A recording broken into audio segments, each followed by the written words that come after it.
start. So just a reminder, your assignment will due in 10 days.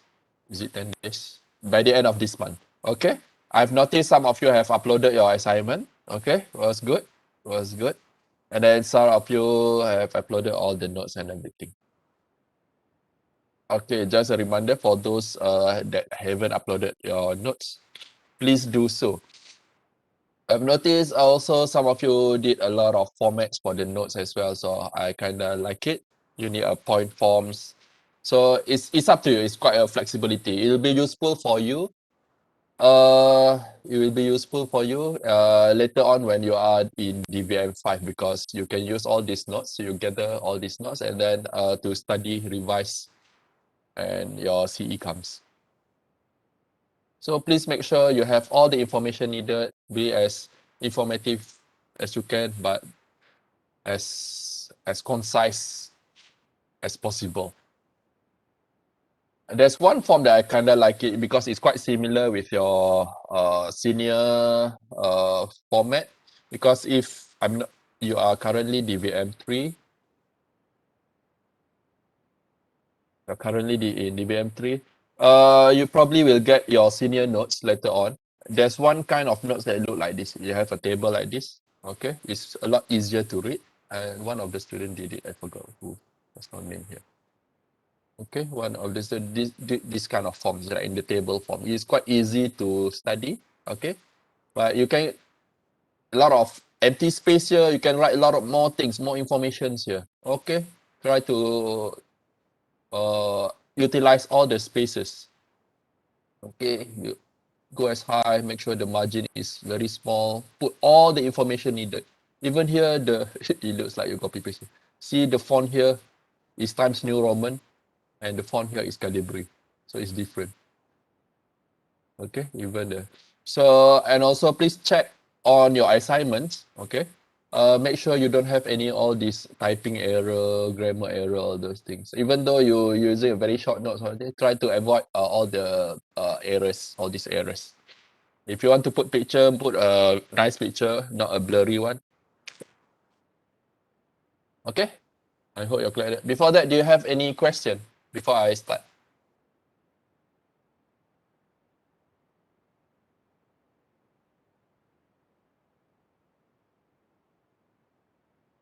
Okay, for today, we're going to cover immunosuppressive diseases.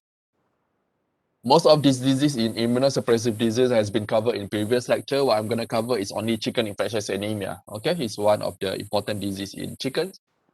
The rest of the disease has been covered before. Infectious bursal disease, mycotoxin, I've been covered a little bit. Stress, I'm not going to cover so much because stress is very general. Marek's disease has been covered before, and reticular endometriosis has been covered before. So these are the list of immunosuppressive disease.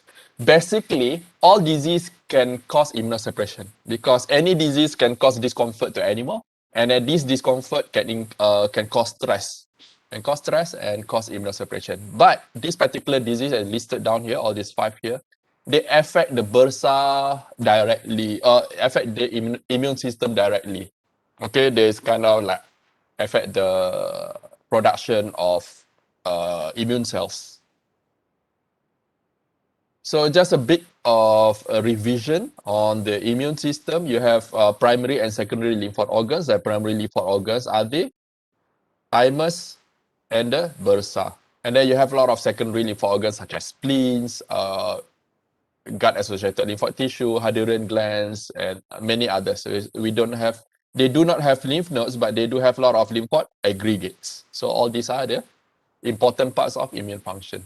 So if you open the neck, these very small birds here. There's all these small lobes here are the thymus.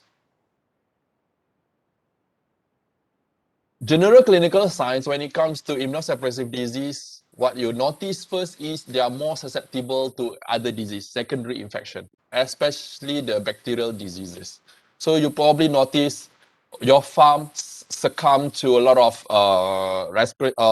secondary bacterial infection, colibacillosis, CCRD, or coccidiosis, or necrotic enteritis. Like I said, coccidiosis usually does not happen on itself unless you are infected with high dose and virulent one. is usually a disease that is secondary to immunosuppression. So if you notice coccidiosis, you may want to assume, okay, that your farm having a immunosuppression problem.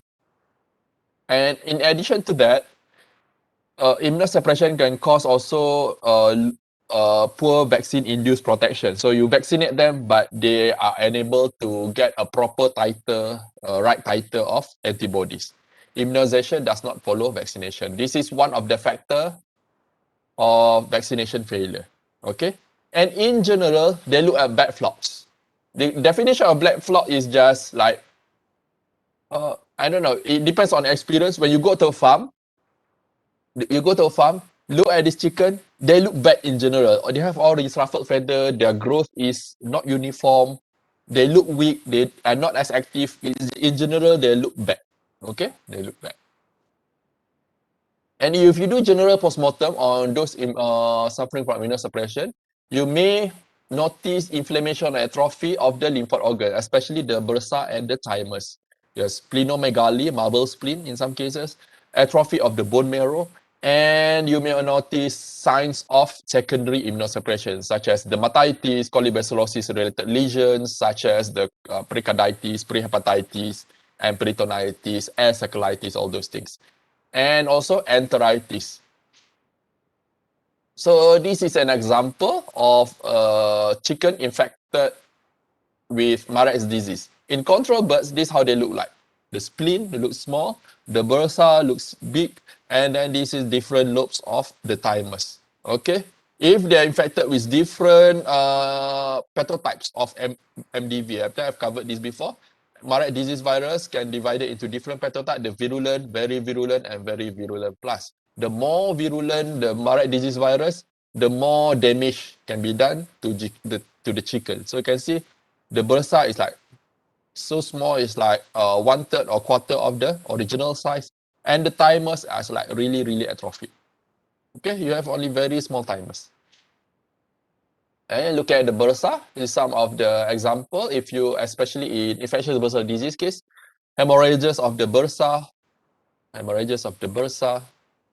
and then, okay, from the outside also you can see hemorrhages of the bursa. This is like typical sign. If you do histology, you may notice a lot of atrophy of the follicles. And this one is an example of chicken infectious anemia. Okay, in chicken infectious anemia, you'll see pale bone marrow. In some, mycotoxin also can cause depletion of bone marrow. Okay, because bone marrow become pale, replaced with fibrous tissue or fats. Okay, I've covered this before. The first disease, important, the most common one is infectious bursal disease, also known as like chicken HIV. I mean, an acute contagious disease caused by RNA virus, virus, of young chickens characterized by diarrhea, vent picking, trembling, incoordination, inflammation, followed by atrophy of the bursa of herbaceous, and variable degree of immunosuppression. So this one, please refer back to infectious bursal disease notes. Okay. One of the signs is the hemorrhages of the muscle, and the hemorrhages of the proventriculus. Okay. Second one is the Marek's disease. I've covered this before. I'm just going to go through it a little bit. Marek's disease, herpes virus, can induce a variety of syndromes in chicken. Early replication of the virus in the lymphoid organs will induce immunosuppression. Replication of the virus in the brain and infiltration of the nervous system with lymphocyte-induced neurological diseases, neurological signs, and transformation of lymphocyte induce the formation of the lymphoma. Okay. Actually, there's a lot of ways Marek disease can cause immunosuppression. Okay, one of it is because the lysis of the bursa and thymus during the replication. However, that's not only always the case because in vaccinated chicken, they do not really cause this lysis. However, the main reason why Marek disease causes immunosuppression, the pathogenesis, there's a lot of theories on it. Okay, it's not well known. This is actually my PhD work to define or characterize Marek disease immunosuppression, but I still couldn't find a way. There's a lot of ways.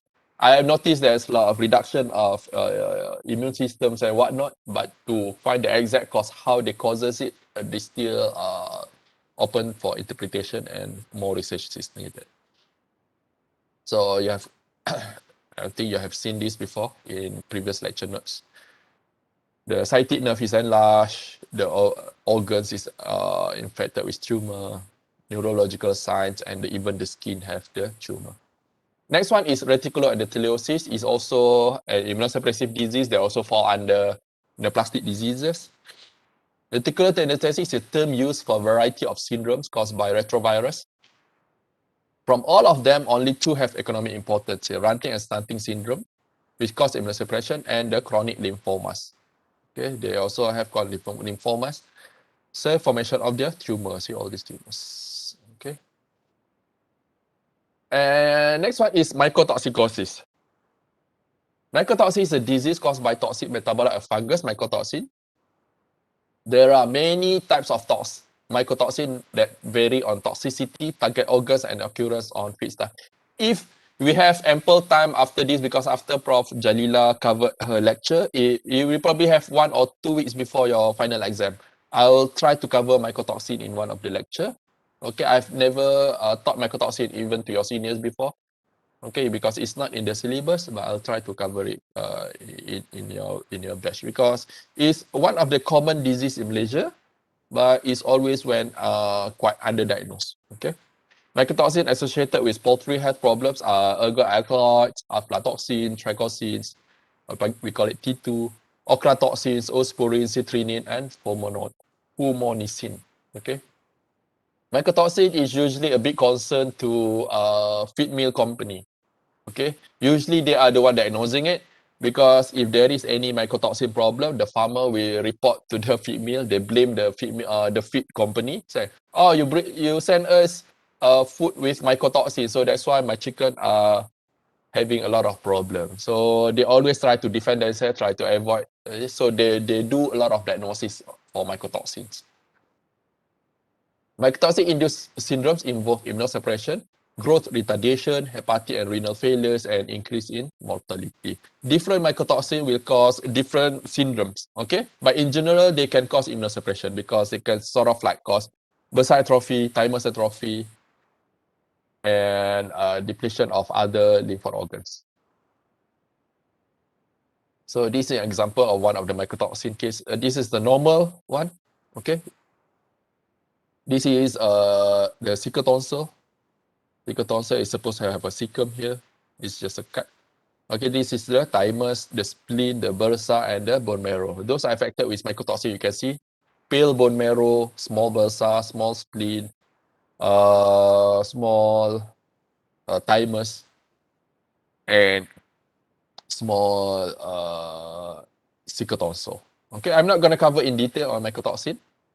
Okay, probably I will cover more in next lecture if we have enough time. Next one is stress. Okay, as you know, stress can increase the level of cortisol. When you are stressed, you will produce corticosteroid. The cortisol level is like, they call it the stress hormone. Okay, that's why one of the reason why, especially during exam season or too many assignments or the peak of exams, final exam, you will notice like a lot of students succumb to secondary disease. They have flus, or some of them suffered from shingles, all those things that usually happen in immunosuppressed person. So that's what happens when you're having stress. The cortisol level will reduce your immune system. Higher incidence of various diseases, Marek disease virus, avian leukosis virus can be observed when administered exogenous cortisol. So they have tested this before, how stress can lead to increase on prevalence of secondary disease. So they injected cortisol in chickens. They noticed the disease, the chicken can succumb to a lot of disease.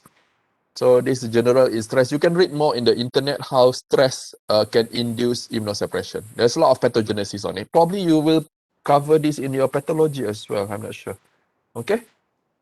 But the important thing I want to show you here is one of the important disease is chicken infectious anemia. If in broiler breeder and layer chicken, this is one of the sort of like mandatory vaccine. Okay, mandatory vaccine in them. You vaccinate them, the in-layer and broiler chicken.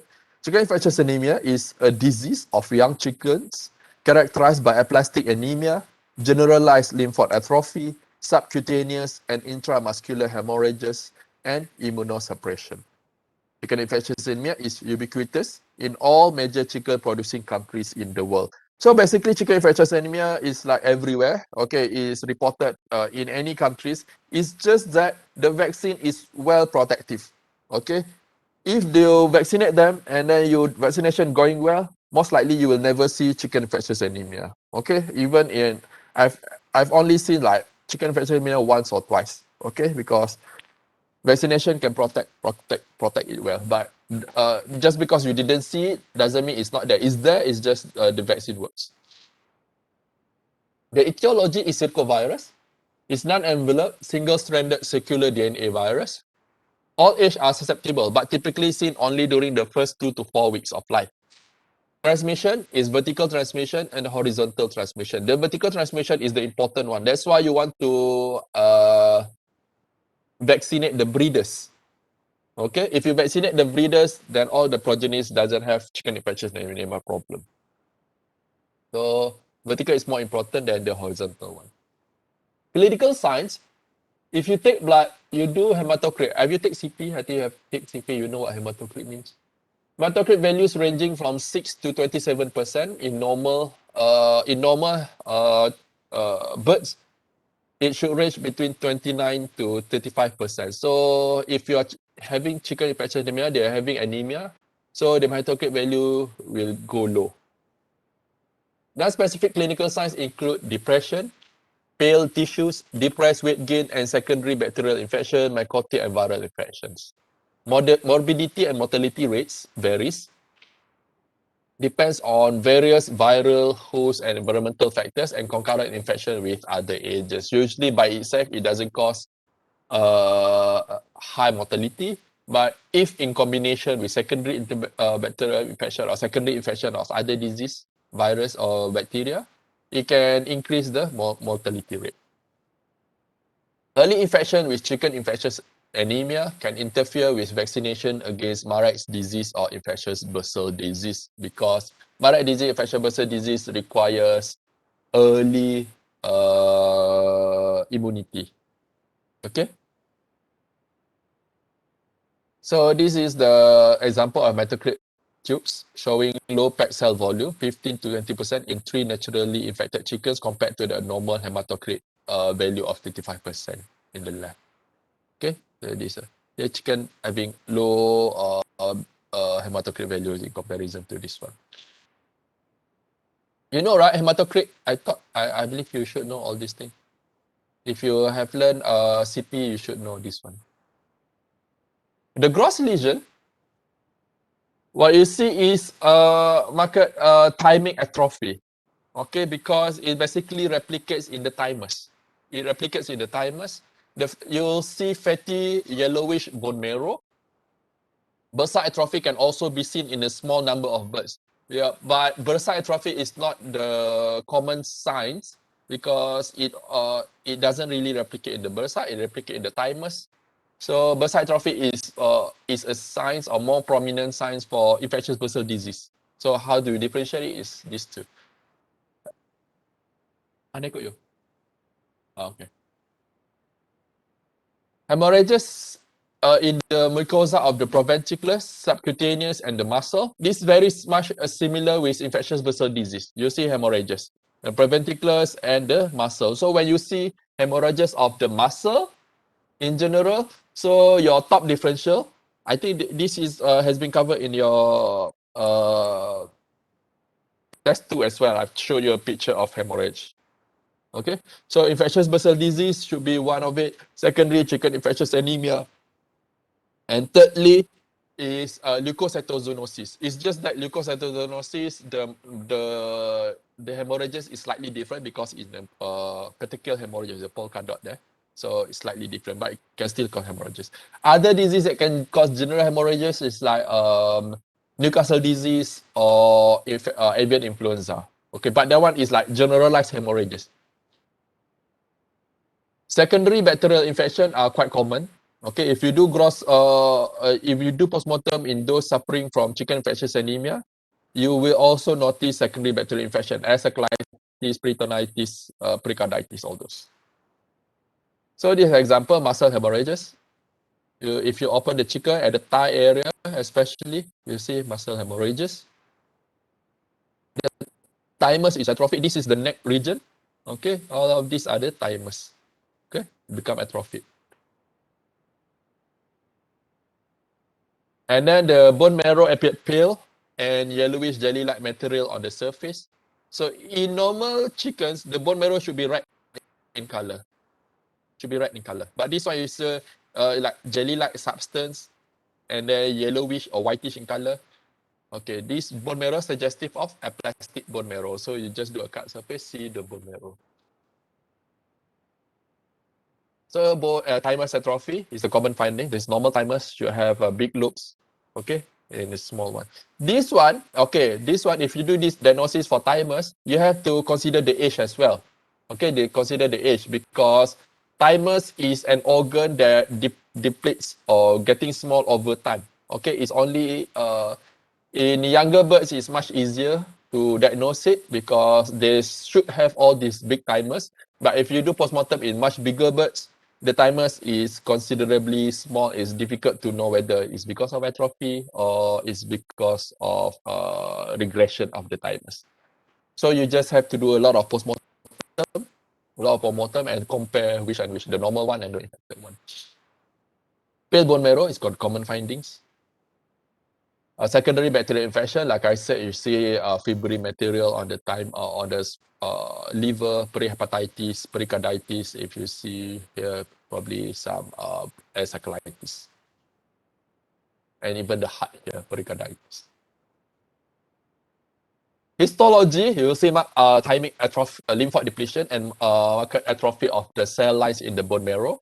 The bursa lymphoid follicles are mildly to severely depleted, and spleens and other tissues with lymphoid aggregates are very depleted. Evidence of secondary bacterial infections, including gangrenous dermatitis. So you see in the thymus, if you do postmortem of the thymus, this is the normal structure of the thymus. They should have the cortex and medulla. This one, you'll see a lot of empty space here, like the cells are kind of gone. You can really differentiate the cortex and medulla. Okay, you may want to see in under higher magnification to see the degeneration of all these cells. Even in bursa, I've shown you similar to infectious bursal disease, the follicles should be huge, interfollicular space should be small. And this one, you'll see the follicles has depleted and become small, and interfollicular space filled with fibrous tissue. For diagnosis, based on clinical signs and lesion, quite suggestive. If you want to do, you can also do virus isolation. You can also do serological assay, do hematology, and confirmation can also be done via PCR. Control immunization of the breeder flocks prior to the onset of egg production. So like I've mentioned earlier, vertical transmission is the important one. So you don't want the virus to be transmitted to the progeny. So you have to make sure you vaccinate them before they start producing eggs. So it's between 13 to 15 weeks of age. So it's because chicken will start producing it around 20 weeks. So it's like 4 weeks before.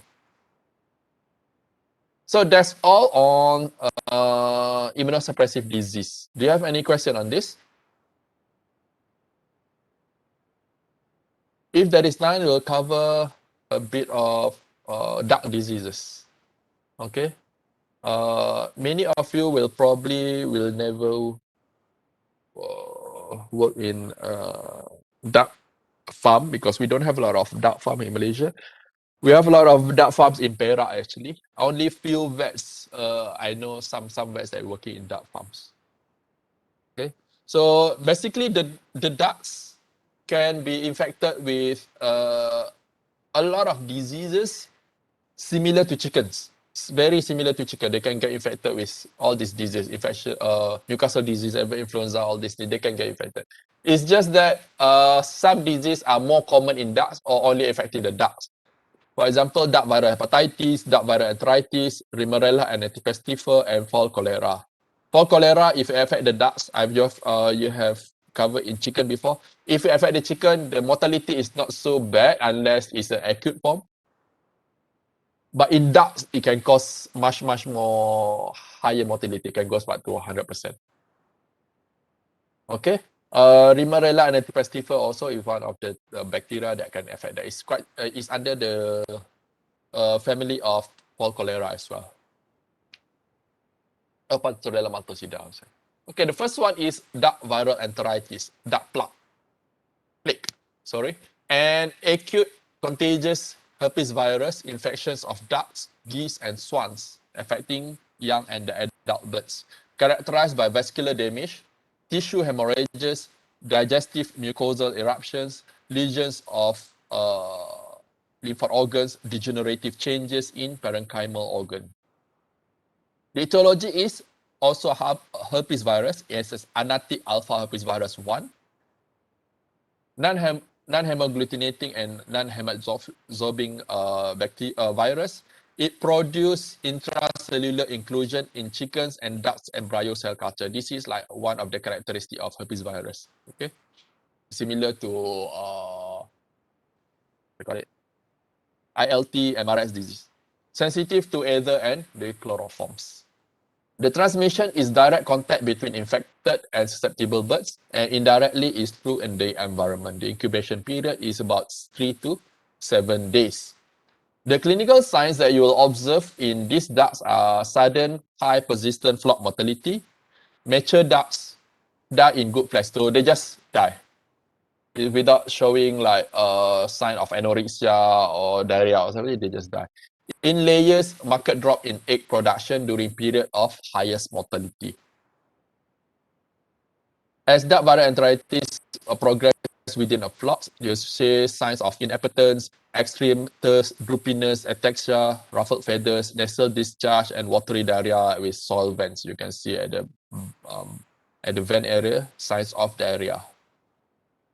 Clinical signs, unable to stand or droopy outstretched wings. So basically they just weak. They look weak with droopy wings, head down due to weakness and depression, tremors of the neck, head, neck, and body. Young ducklings, 2 to 7 weeks of age, show signs of dehydration, weight loss, and blood-stained vent. Mortality can be very low, 5%, or can go as high as 100%. Adult ducks tend to experience greater mortality than in young ducks. So postmortem lesions, so you'll see the lesions or the mortality, it depends on the age, sex, susceptibility of the host, stage of infection, virulence, and intensity of the virus exposure. The more the virus is there, the more lesions or mortality you will see. Usually they die in good body condition. They're fat, but they just die. It's not that only the weak one die or the small one die. They basically die in good body condition. Lesions of vascular damage all over the body. So basically, you'll see some of hemorrhages like all over the body in myocardia, visceral organs, mesentery and serous membranes, vertical hemorrhages on the surface of the liver, pancreas, intestine, lungs, and kidney. They show sign of diphtheretic glossitis and esophagitis. Enteritis, enlargement of annular bands. Annular bands are actually similar to chickens like lymphatic organs. Okay, along the intestines. Okay, they show signs of button-like ulcers. So this is an example: petechial measures of the epicardium, ulceration of the intestine. So these are the diphtheritic signs. Okay, diphtheritic is basically they look like they have a layer of membrane on top of the intestine. So it's similar to here. This is the annular band. The hemorrhages of the annular band. They look like a ring around the intestine. Multiple pale foci on the liver and the spleen. In ducklings, tissue hemorrhages are less pronounced. You'll see also lymphoid lesions are more prominent. Okay, you'll see at the lymphoid organs area, like the thymus and the bursas. The swans, diphtheritic esophagitis is a consistent lesion. So if you open the esophagus, you'll see a layer of diphtheritic membrane. Diagnosis usually based on the clinical sign, postmortem lesions. You can also check on the histopathologic lesions, isolation identification of the virus, and also fluorescent antibody tests. So this is an example of how to do the diagnosis. I think you probably don't have to actually know on this one so much. You can take the blood and tissue, put in the old ducklings, and the ducklings will show signs of lesions and mortality. Or you can put in the eggs. Okay, you infect in them in the chorioallantom membranes, 14-day-old embryonated eggs, and then the chicken will the embryo will die after 4 days with hemorrhagic embryo and show signs of intranuclear inclusion bodies. Prevention and control, you can do vaccination. We have vaccination. If you're working in that industry, so they have a different vaccination program. And this is one of the vaccine that you can give to the ducks. Live chicken embryo adapted vaccines, you give it subcut or intramuscular at 2 weeks old ducklings. You can vaccinate annually to the breeders and the layers. So those are DVE. Second one is the disease that's quite specific to ducks is duck virus hepatitis. It's a highly fatal, rapidly spreading viral infection of young ducklings, 2 to 3 weeks old ducks. Okay, so usually affecting the more severe in the ducklings. Adults are usually resistant, and it's characterized by primarily by hepatitis and caused by duck hepatitis virus type 1. The etiology is picornavirus, genus Epihepatovirus. They are quite resistant to either chloroform and relatively heat stable. The transmission is through horizontal transmission, ducks to ducks, contaminated environment, equipment, vehicles, and personnel, and infected carriers are the wild ducks. Clinical signs, you'll see per acute onset and spread is very rapid, death within 1 hour of sign. So they show sign, suddenly they just have tremor and show neurological sign and then die. This is how they look like, kick spasmodically with both legs, die with head drawn upward and backward. So they show a sign of opistotonus. So the leg extended down and then the head turn to the back. Mortality, if it's less than 1 week old, usually very high, up to 95% mortality. As they grow older, they become more resistant. So 1 to 3 weeks old, 50% or less. If much older ducks, 4 to 5 weeks old, is very low, or sometimes they don't show a lot of signs. There's no mortality at all. Postmortem lesions, the liver appear enlarged with punctate and ecchymotic hemorrhages. You see here. The enlarged liver, you can see one side of the liver is enlarged, and then you see ecchymotic hemorrhages. The spleen sometimes enlarged and mottled. We don't have spleen pictures here. Kidneys usually appear swollen with renal blood vessels appear congested. This is the diagnosis. You see, based on the clinical sign and gross lesion, you can also do virus isolation and identification. Take the blood liver, do a suspension, and inoculate them in a Lantok site for 8 to 10 days chicken embryos. Usually the embryo will die within 5 to 8 days. So, and then you will observe cutaneous hemorrhages and edema, dwarfing of the embryo, greenish liver with necrotic foci. You can also do direct immunofluorescence on infected liver and also do PCR. But now, most likely, you'll just do PCR directly. Prevention and control, there's also vaccine for this. Chicken egg adapted live vaccine. So basically, it's a vaccine, but it's weakened in chicken eggs. Put wet step at day old in maternally immune 8-10 days old. So if you notice, in chickens, what we do is we step them at the wing, right? Okay. In ducks, it's slightly different. Okay, we step them at the foot wet. So you take they have a wet, you step them in between the fingers. So in between the foot wet.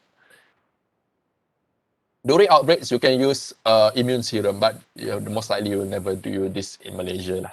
Okay, you will never do this in Malaysia. Immunization of breeding stocks, 2 doses, 6 weeks apart. So you can vaccinate the breeders. Okay, so that's all about duck viral hepatitis. Next one is Rimarella anatipestifer infection. Okay, it's a contagious disease of domestic ducks, geese, turkeys, and various other domestic wild birds.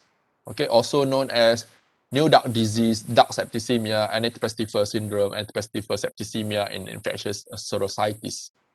So the etiology is Rimarella anatipestifer. It's a gram-negative, non-motile, non-spore-forming rods occur singly in pairs or sometimes in chains. Many cells stain bipolar with right stain. So they are under the same group as Pastorella maltosida. Okay, they look similar. So they also stains bipolar similar to Pastorella maltosida. The epidemiology, it occurs worldwide, primarily affecting the ducks and the geese. The ducklings 1 to 8 weeks are more susceptible. Ducklings younger than 5 weeks usually die within 1 to 2 days after the clinical signs appears. Older birds may survive longer and is rare in breeder ducks because the much older birds are quite resistant. Clinical signs, you'll see signs of listlessness, ocular and nasal discharge, mild coughing and sneezing, greenish diarrhea, ataxia, torticollis, tremors, coma, and affected ducks may lie on the back and pedals, and mortality may vary from very low to very high. Okay, it depends on the condition of the bird and the age of the birds as well. Pathology in gross lesions, you'll see fibrinous exudate of pericardial cavity, the liver, serosal surface in general. You also see fibrinous asacchalitis. Spleens may show enlargement and mottled. Chronic localized lesion may occur under the skin and the joints. So basically, they show signs of general bacterial infection. It's quite similar with Pastorella maltosida. So this is how they look like, some sign of diarrhea. See here, the liver here is so enlarged.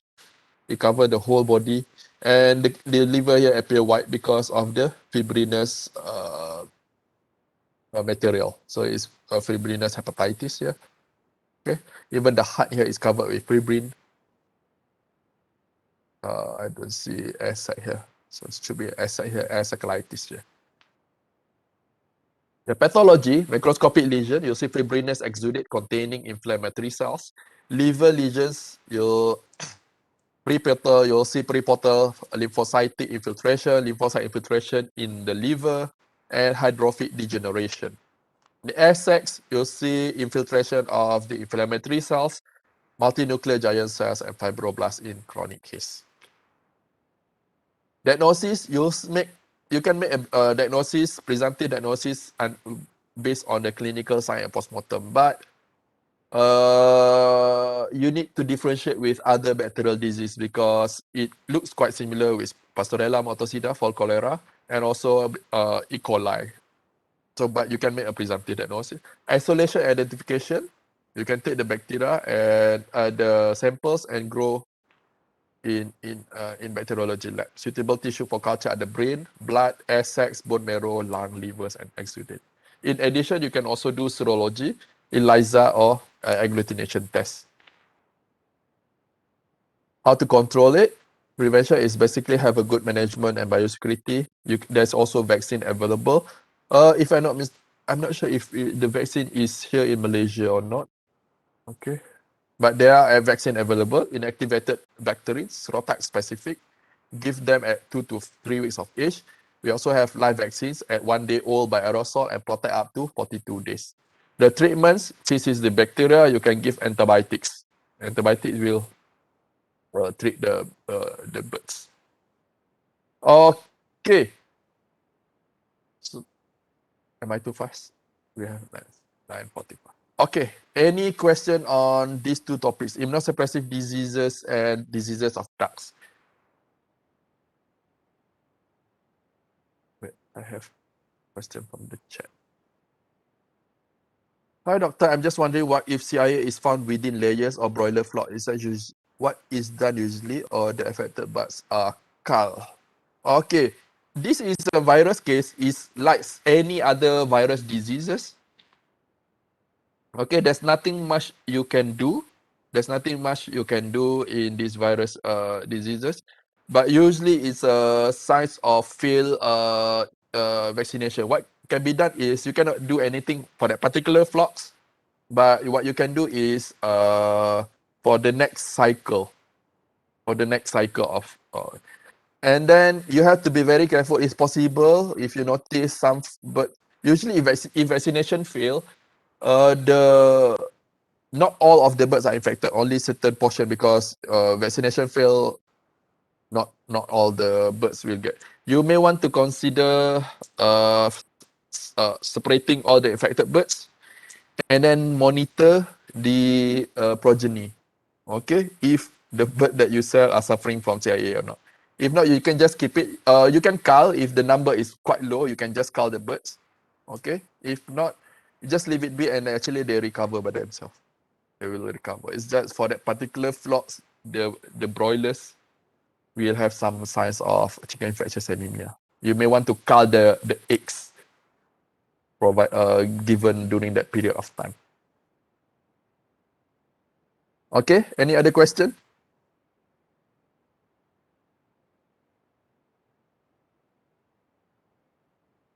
So if there is none, I think that's all for me. Wait, there's no question. Okay. If you have any question, feel free to message me anytime. I hope if you have okay, your final will be on 14th of July. Your final will be on 14th of July. Let me know if you have issue with the date. Okay, let me know if you have issue with the date. I hope not. Okay. If you have issue with the date, you may want to ask your classmate. We get a overall consensus, because I'm quite flexible with the date. You can do anytime. Okay, if you want to do at night also. I prefer to have exam at night because the internet connection is much faster. For me lah, I don't know about you. So discuss with your classmates and then maybe tell Glenn, okay, if you want to have exam at night or anything. Other than that, if you have problems studying, or if there's anything that you don't understand, or if you think it's too much to study, okay, I know there's a lot of diseases, but to be honest, you don't actually have to study all of the disease. Some of the diseases are less important. Some of the diseases I have to cover because it's under avian medicine. I have to cover, but it's less important. Even like the ducks diseases also. Probably you don't have to focus so much, but you need to know for in the future. Probably not gonna cover in the exam, but you need to know. Okay. Any other question? 1, 2, 3. Okay. If there is none, that's all for today. This coming Friday is Prof. Jalila's class, and the next coming Monday is Prof. Jalila's class. If you have some time later on, we can do some revision class in the future. And again, for those who came in late, please just a reminder, your assignment will due in 10 days time. Okay, please submit all your assignments online. If you have any problem submitting your assignment, let me know. You may be able, you can email it to me as well. Okay, that's all for today. Thank you so much, everyone.